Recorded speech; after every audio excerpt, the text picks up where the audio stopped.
आज या ठिकाणी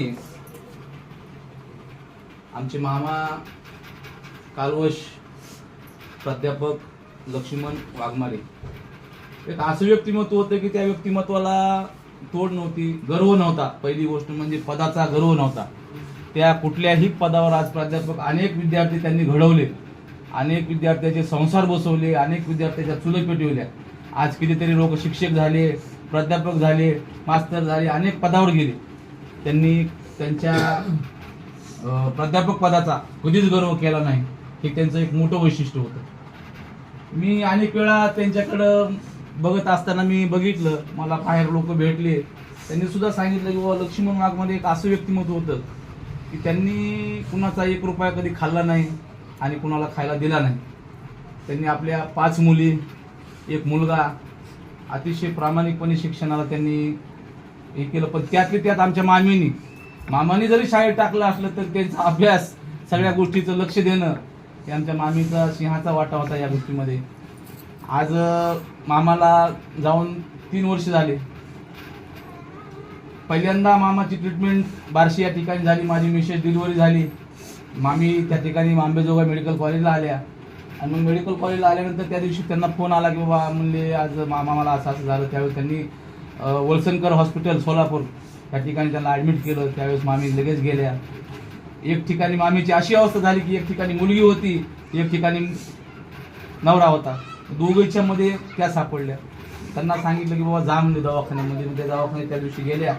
तिकडे मुलगी बी सिजर झालेली, 15 दिवस महिनाभर दवाखान्यामध्ये. त्यांच्या अशा ह्याच्यामध्ये त्यांना तिथून मग थोडंसं बरं वाटल्यानंतर बार्शीला शिफ्ट केलं. बार्शीला नेल्यानंतर मग बार्शीला काही दिवस ट्रीटमेंट झाली. मग शेवटची ट्रीटमेंट ही त्यांची मग नंतरला मी त्यांच्या मागं लागून मुंबईला या म्हणून त्यांना मुंबईला टाटा हॉस्पिटलला या ठिकाणी त्यांची ट्रीटमेंट केली. टाटा हॉस्पिटलमध्ये त्यांची चांगली ट्रीटमेंट झाली. डॉक्टरसुद्धा आश्चर्यचकित झाले की 10 वर्ष हा माणूस कसं काय जगला. जिद्द होती आणि त्या जिद्दीच्या जोरावर त्यांनी 10 वर्ष कारकीर्द गाजवली. त्या 10 वर्षामध्ये पाणी पिऊन का असेना पण त्या व्यक्तीनं समोशाला बोलण्यात त्यांचं 5 मिनिटं का असेना पण जय भीम असो, राम असो, त्यांना बोलून समोरच्याला बोलायचे. मामाबद्दल बोलण्यासारखं भरपूर आहे. आणि शेवटचा क्षण सुद्धा मामाचा माझ्यासोबतच गेला. मुंबईमध्ये सुद्धा गेला आणि गावाकडे सुद्धा गेला. मामाला चलता येत नव्हतं काही ठिकाणी, तर माझं घर थोडंसं टेकडीवर होतं, तरी ते चालायचे, थांबायचे, यायचे. माझ्या भेनं तरी कुठंतरी बसायचे, काय म्हणतो का काय चला म्हणायचे. दिवसभर आम्ही उपाशी राहायचो. दिवस आमचा उपाशी जायचा दवाखान्यामध्ये. सकाळी 6 वाजता घर सोडायचं आणि संध्याकाळी 10 वाजता घरी यायचं. असं कितीतरी म्हणजे त्यांच्या दवाखान्यात झालं. त्याच वेळामध्ये 10 वेळ त्यांचं ज्यूस असायचं, त्यांची ही असायची. ह्या गोष्टी सगळ्या मामीला बघायला लागायच्या. मामा डायरेक्ट फटाकून मामा बोलायचे बी, फटाकून काय असलं तरी आणायचे बी. म्हणजे एवढे रागीट स्वभावाचे होते. म्हणजे तो पुष्पा पिक्चर सारखं होतं, मग झुकेगा नाही साला. ते कुणाच्या पुढंही कधी झुकले नाही. ते काही का असं म्हणायचे, माझं खरं मी खरं आहे. ते कुणाला कधी म्हणजे त्यांची प्रामाणिकपणा आजपर्यंत त्यांनी गाजवला. शेवटच्या क्षणाला सुद्धा मी माझा 29 मेला वाढदिवस होता लग्नाचा वाढदिवसानिमित्त मी आलो. माझा वाढदिवस झाला. मामाची तब्येत बरी नव्हती म्हणून मामीनं फोन केला. म्हणजे आता आपल्याला एकदा प्रयत्न करू. आणि मामाने मला फोनवर बोलले मला एकदा घेऊन चला दवाखान्यात, मला एकदा दवाखान्यात घेऊन चला. मी ज्यावेळेस आलो त्यावेळेस मग त्यांची परिस्थिती नव्हती. कोरोनाचा काळ होता. माधव भाऊ आज नाहीत, राहुल भाऊ समोर आहेत. कोरोना काळामध्ये भाऊ मामापाशी जायला हिंमत नव्हती कुणाची. माधव भाऊने फोन केला मला. म्हणले माधव भाऊ म्हणजे सूरज आता मी कुणाला बोलू शकत नाही म्हणले, पण आता मामाची तब्येत अशी झाली म्हणले की त्यांना दवाखान्यात नेल्याशिवाय पर्याय नव्हता. त्यावेळेसच मी माधव भाऊला सांगितलं, माधव भाऊ मी आहे म्हणलं, तुम्ही त्यांना घ्या. आणि राहुल भाऊ सरवदे आणि माधव भाऊनी दोघांनी त्यांना अहमदपूरला हॉस्पिटलला नेलं, नंतर लातूरला नेलं. हे साक्षीदार आहेत तिथं. त्यावेळेस मी सांगितलं, मामाने त्यावेळेस त्यांची ट्रीटमेंटला साथ दिली. कोरोना काळात भयानक होता. माझे वडील सुद्धा त्या कोरोना काळात गेले, पण मामाची एवढं म्हणजे ही होती ताकद की त्यांनी चांगली साथ दिली आणि त्यावेळेस सुद्धा त्या ठिकाणाहून आले वापस. म्हणजे बघा, ते कॅन्सर असताना सुद्धा कोरोना काळामध्ये व्हायला आली. आणि त्याच्यानंतर मग शेवटची ट्रीटमेंट त्यांची औरंगाबादच्या जवळपास गाव आहे त्या गावाला झाली. त्या गावामध्ये आम्ही जातानाच इतकी परेशानी झाली की त्यांना आता काय करावं, कसं काय जावं. रात्रभर आमची जाता येतात त्यांना असं उभं टाकायला येत नव्हतं. आणि तसंच गाडी केली, गाडी घेऊन गेलो. आणि त्या ठिकाणी ट्रीटमेंट केली. डॉक्टरने सांगितलं आम्हाला की तुम्ही उशीर केला म्हणले आमच्याकडे यायला, तरी पण बघू म्हणले आपण प्रयत्न करू. मग आम्ही त्या दिवशी आमचं बी रात्र गेली दिवसभर तसंच उपाशी. मग औरंगाबादच्या बाहेरच्या एका ठिकाणी आलो, बघा मिसळ पाव खाल्ली, नाश्ता काहीतरी करावा म्हणून. तर तेवढ्यात मामीची तडपड बघा, मामीच्या गाडीत बसून सुद्धा मामाला बिस्किट चालत होते. त्या गाडीत सुद्धा त्यांना काहीतरी त्यांच्या पोटात जावं, मामीनं अन्नाचा कण घेतला नाही, पण त्यांनाच शेवटपर्यंत खाऊ घालत होत्या.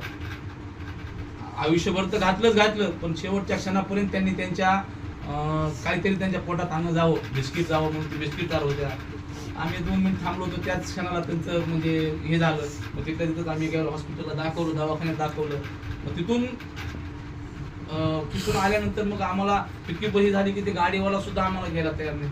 मग ती बीडला आलो, बीडला एका आमच्या मित्रांनी दुसरी ॲम्ब्युलन्स केली. मग त्या ॲम्ब्युलन्समध्ये नंतर आम्ही इकडे आलो.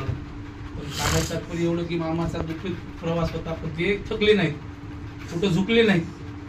जे होतं ते त्यांनी लढा देत राहिले आणि त्यांचा गर्व हा कधीच पुढे आला नाही. ते मी प्राध्यापक आहे आणि माझं असं आहे. PhD माणूस, डॉक्टरेट माणूस.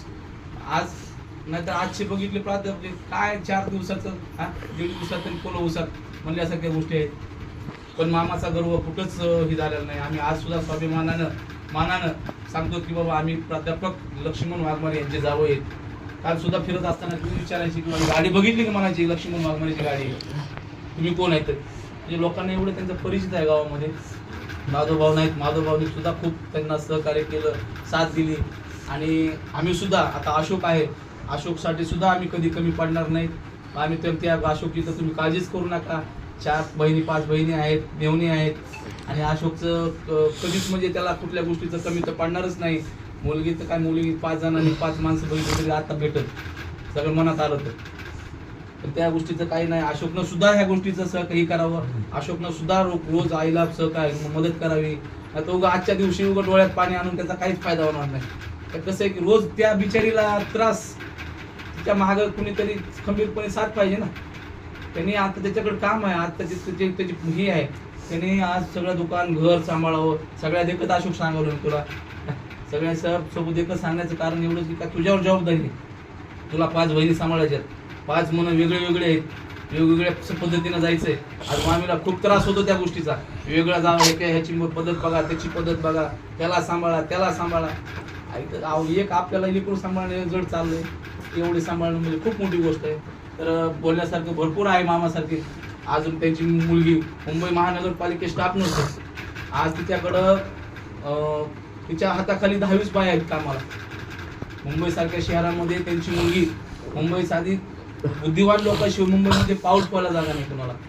त्या ठिकाणी आज 85,000 रुपये कमी होते. आज त्यांची पुण्य आहे, त्यांना त्या टाकलं शाळेमध्ये, सगळ्याच मुलींना टाकलं शाळेमध्ये. त्यांनी सगळ्यांना दिलं. एकाला D.Ed केलं, एकाला नर्सिंग केली, दुसरी D.Edला आहेत. सगळ्या नर्सिंग कशात पद्धतीनं आपलं त्यांनी शिकवायचं त्यांचं काम केलं. अशोकला सुद्धा सगळ्या गोष्टीचं ऐकलं. तर ते आता ज्याच्या पद्धतीनं शिकली, प्रतिभा शिकली. आज मुंबई महापालिकेत आहे. आज कालचा दिवस होता, जनगणना राष्ट्रीय प्रोग्राम चालू आहे मुंबईमध्ये. एकाला सुद्धा सुट्टी नाही. पण तिनं सांगितलं की माझ्या वडिलांचा कार्यक्रम मला जावं लागते, काय बाकीचं मला माहीत नाही, मला जे कारवाई करायची ते करा, मी कार्यक्रमाला जाणार आहे. आम्ही आलो कार्यक्रमाला. एक ही असते, जिद्द असते. काही नाही झालं, सगळं व्यवस्थित चाललं, कार्यक्रम झाला. आज मामाच्या आशीर्वादानं आज सगळेजण ज्या ज्या ठिकाणी स्टँडिंग आहेत. तर आजच्या बोलण्यासारखं भरपूर आहे. पण मामी अशोक यांच्या पाठीशी आम्ही सदैव खंबीरपणे उभा आहोत. त्यांनी संकोच करायचा नाही किंवा काही ही नाही विचार करायचा त्या गोष्टीचा.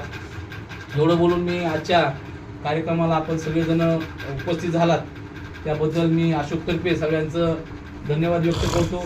तर यानंतर अशा बालेरावांना अशी विनंती करतो त्यांनी शरणार्थी गाथा घेऊन कार्यक्रमाची सांगता करावी.